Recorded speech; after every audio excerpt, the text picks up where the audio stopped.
മദ്രസ സമയമാറ്റം ഉണ്ടല്ലോ, സ്കൂൾ സമയമാറ്റം. പിന്നെ സമയം വേറെ കണ്ടെത്താമെന്ന് പറഞ്ഞിരിക്കുകയാണെങ്കിൽ അത് എല്ലാവർക്കും വേറെ സമയങ്ങൾ കണ്ടെത്താമല്ലോ. പിന്നെ നമ്മൾ സമയം കണ്ടെത്താമെന്ന് പറഞ്ഞാൽ ആകെ 24 മണിക്കൂറുള്ളൂ. അതിപ്പോൾ എങ്ങനെ വേറെ സമയം കണ്ടെത്താമെന്ന് പറഞ്ഞത്? പിന്നെ അതിന് മറുപടികളൊക്കെ മാന്യമായി പറയണം, ആര് പറയുകയാണെങ്കിലും. മനസ്സിലായില്ലേ? ആര് സമരം ചെയ്തിട്ടും കാര്യമില്ല, എന്തും അംഗീകരിക്കില്ല എന്നൊക്കെ പലർക്കും പറയാമല്ലോ. അത് ശരിയല്ല, ആ ശൈലി ശരിയല്ല എന്ന് മാത്രം. വന്നാൽ ഞങ്ങൾ തയ്യാറാണ്. ചർച്ചയ്ക്ക് വിളിക്കട്ടെ, ചർച്ചയ്ക്ക് വിളിക്കാണല്ലോ. അത് വലിയൊരു സമൂഹത്തിൻ്റെ ആവശ്യമല്ലേ കേരളത്തിലെ. ഏതെങ്കിലും ഒരു സമുദായത്തിന് വേണ്ടി തീരുമാനം എടുക്കാനാവില്ല എന്നാണ് ശിവൻകുട്ടി മിനിസ്റ്റർ പറഞ്ഞത്. സമുദായങ്ങളെ കാര്യങ്ങളൊക്കെ നോക്കാൻ തന്നെയല്ലേ ഇവിടെ മന്ത്രിസഭ എന്നൊക്കെ പറയണത്, ഭരണം എന്നൊക്കെ പറഞ്ഞത്. സമുദായങ്ങളല്ലേ വോട്ടും ചെയ്യണത്.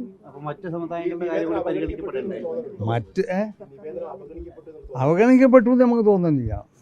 പക്ഷേ മന്ത്രിയുടെ മറുപടി, മന്ത്രിനെ നമ്മൾ മുഖ്യമന്ത്രിക്കാണ് ഞങ്ങൾ നിവേദനം കൊടുത്തിട്ടുണ്ട്. അയാളാണ് പറയേണ്ടത്. മന്ത്രി പറയേണ്ട ആവശ്യമില്ല. മന്ത്രി പറയട്ടെ, പറയാതിരിക്കട്ടെ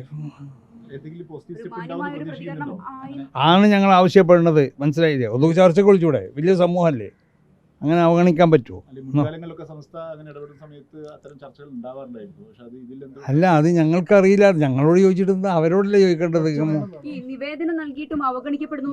ഇല്ല, ഞങ്ങൾക്ക് തോന്നുന്നില്ല അവഗണിക്കപ്പെട്ടു എന്നുള്ളത്. ഞങ്ങൾ നിവേദനം നൽകി, ഞങ്ങൾ മുഖ്യമന്ത്രിക്കല്ല നിവേദനം നൽകിയത്. അയാൾ മറുപടി കണ്ടില്ലല്ലോ.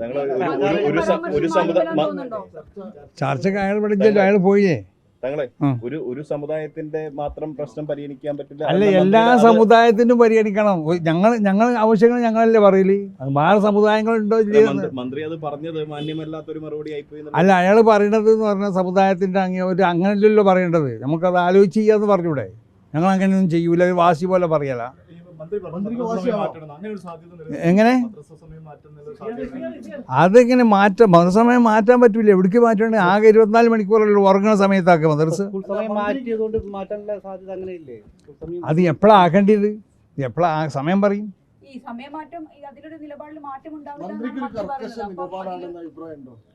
അല്ല, അത് നമുക്ക് പറയില്ല. അയാളെ പ്രതികരണങ്ങൾ ഇങ്ങനെ അയാളെന്ത് പ്രതികരിച്ചു, തീർച്ചയായിട്ടും മാറ്റൂല എന്നാണ്. അല്ല, അത് ചിലപ്പോൾ ഉണ്ടാവാം. അത് മനുഷ്യരല്ലേ, ഉണ്ടാവാൻ പാടില്ലാതെ നമ്മൾ പറയണത്. ഞങ്ങൾ ഈ മന്ത്രി നൽകേണ്ടത് ആരോ ആണെന്നുള്ളതല്ല, ഞങ്ങൾ കൊടുത്തിട്ട് മുഖ്യമന്ത്രിക്കാണ്. അയാളത് സ്വീകരിച്ചിട്ടുണ്ട്. അയാളിപ്പോൾ എവിടെ ചെല്ലോ, അയാൾ വരട്ടെ.